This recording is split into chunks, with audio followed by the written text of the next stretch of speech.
Hello there. Thank you to everyone for watching. My name is Max McMurry, and with me is my partner Oliver Davidson. We're here to present our findings regarding our data analysis, comparing the relationship between median household income and the distance between grocery stores and subway stations in New York City. Hi there. So for context, this is a niche topic. Where does it come from? Well, as students of Georgia Tech and avid customers at Midtown's Publix, we know what it's like to have to carry too many groceries over too far a distance when we don't have a car. And personally, I've got big dreams to live in New York City when I get older. How am I supposed to get groceries in the big city and get them home without a car, especially if I have to get them in a place where I can't just walk back? Well, I'll be taking the subway. But is that always possible for anyone living in the 5 boroughs? And what plays a factor in whether or not it is? We decided to launch our own investigation of this topic for our project. For more context, the 5 boroughs or neighborhoods of New York City are Bronx, Brooklyn, Manhattan, Queens, and Staten Island. The subway runs through all of these boroughs except for Staten Island. So, our datasets. The first one was a downloaded CSV file called retailfoodstores.csv, with thousands of rows, each representing a retail grocery store in the New York City area. It was the gateway to finding the rest of our datasets, as we found this one on a government website while trying to browse through public transit data. We cleaned this first dataset using the CSV module, reading each row, removing cells that didn't have coordinates, zip codes, or store names. This function returns a new CSV shown here, with only 4 columns and all of the necessary information. Our second cleaning function takes in this JSON dictionary, representing all of the subway stations part of the New York City area and their coordinates, as well as some other info. We only wanted the names of the stations and their coordinates, so we used the request module to create a new file called subway list to create a table with that information only. Our third cleaning function parses through a website's HTML code in order to dump that into a JSON file. That holds each zip code as a key and its corresponding median household income as the value. This was done with the beautiful soup module as shown here. Our fourth cleaning function was added during phase 3 and simply takes a table from a Wikipedia page, which was specifically selected for this purpose, and also uses beautiful soup to extract the distribution of subway stations per borough, creates a panda series with that info, and also writes the distributed numbers to a new CSV. So, now that we had our data, how did we develop our argument? Well, given that I cannot walk from where I am, if I live in New York City without a car, how can I get my groceries home in the most financially effective, cheapest, yet quickest way? Most likely the subway. And how well does the subway allow people to grocery shop? How well can the subway provide people transportation from the grocery store? And does income/area play a role in how accessible the subway is? So, from this, we developed our own hypothesis about what we should find. Areas with higher median household incomes will yield easier access to the subway, and thus a lower minimum distance from grocery stores to subway stations. Now for our insights. For our first one, we counted and organized the zip codes we had from another additional source from the internet, mapping each zip code/neighborhood to its corresponding borough. The function takes in the CSV file from the internet, uses the CSV module to parse through the rows, and returns a dictionary of dictionaries where the outer keys are tuples of the borough name and the number of zip codes in the borough. And the inner dictionaries, or the outer dictionaries' values, map the zip codes to their neighborhood names. This is important for context, as it helps us know which boroughs have more or less zip codes than others, and it also helps us build other insights since we need to know how many zip codes are in each borough to create, for example, averages. Because of this insight can't really support or refute our hypothesis by itself. For our second insight, we wrote a function that takes in our clean CSV file and our clean JSON file from the internet and creates a display of the distance to the nearest subway station from each retail grocery store for every grocery store. This was done by using a formula called the Davidson formula, which takes in coordinates from each grocery store and every single subway station and compares the distance for each. Our function finds the minimum distance value for each grocery store. We wrote this function 2 ways. One way returns a dictionary with keys as the grocery store name, and the other is a pandas data frame where the indices are the store names, all shown on this slide. This insight is crucial. It's the basis for the rest of our insights, as it shows us the exact distance from each grocery store to the nearest subway station, along with what zip code that the store is in. This combined data will prove useful when we group the stores together by their zip code and in turn by their borough, allowing us to draw conclusions about the area at large. For the third insight, we found a variety of averages, which could not have been done without the data from Insight 2. In the first part of this insight, we aggregated the data to find the mean minimum distance from a grocery store to a subway station for each individual zip code, as well as the number of retail grocery stores in each zip code. This was done 2 separate ways. Both ways take in the output from our Insight 2 function, but one returns a dictionary with the keys as zip code names, and the other returns a data frame with the indices as the zip codes. The second and third parts of our Insight 3 are a similar process, but this time the functions take in the output from our second web collection function from phase 2, as well as the output from our Insight 1 function, and create dictionaries to 1. Calculate the average median household income for each borough, and 2. Calculate the average minimum distance to a subway station from a grocery store. Both of these calculations are made by finding the average of all the distances and incomes grouped by the areas of the same zip code. The outputs of both functions are pandas data frames, with the indices as borough names shown here. Just based off of this data, we can see, for example, that Manhattan seems to have the highest average median income, but the lowest minimum distance to stations, which supports our hypothesis so far.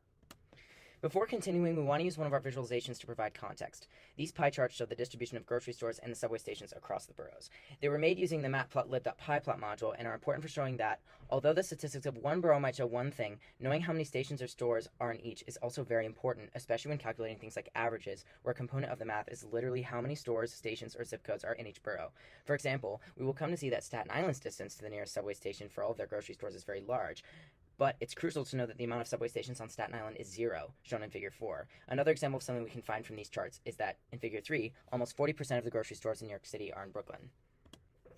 For the first part of Insight 4, we wrote a few functions that take in data frames and dictionaries from past functions, and ultimately create a new data frame that is very summarizing in nature. Its indices are the zip codes, and its columns summarize everything we have calculated so far. The average minimum distance to a subway station from a grocery store in that zip code, the average median household income for the zip code, and the borough that the zip code is in. This table is then sorted in descending order by income, which shows us that some of the lowest minimum distances and yet highest median incomes are in Manhattan. Although this appears to support our hypothesis, we wanted to dig deeper into the specifics. Each of these functions slices the original data frame to only show rows with the same borough name. From these, we can start to see some specific relationships begin to appear. This can be especially highlighted by these bar charts, which were also made with the matplotlib.pyplot module. They are direct representations of the two borough data frames from Insight 4. Our concentration on Manhattan's variables still seem to hold up in a general sense. Its highest earning areas appear to have the shortest distances to subway stations from grocery stores. But the others, well, not so much. So our hypothesis seems to be refuted in some areas and supported in others. But also, these data frames have many more rows than the ones we're seeing on the data frames from the past slides. How can we establish a relationship between the variables in a definitive, provable, mathematical way? The answer to that question, Ollie, is Pearson's R value, or the correlation coefficient. This is a mathematical variable that tests the relationship between two variables. The closer the R value is to 1 or -1, the stronger the relationship is. For Insight 5, we calculated the correlation coefficient for each borough except for Staten Island, because again, it doesn't have any subway stations and could mislead our data. This correlation coefficient is calculated with the pd.core method, and we displayed our results of calculation in the data frame on the upper right. Most notably, Brooklyn and Manhattan have the strongest relationships between their variables, but their signs are inverse.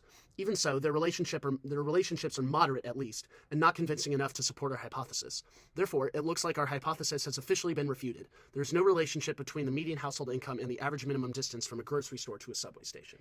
We can see this visually with our third visualization, also pictured here. Figure 5 is a scatter plot made also with the matplotlib.pyplot module, with each dot representing a zip code of New York City, including those of Staten Island, which is why some of the distances reach over 10 miles.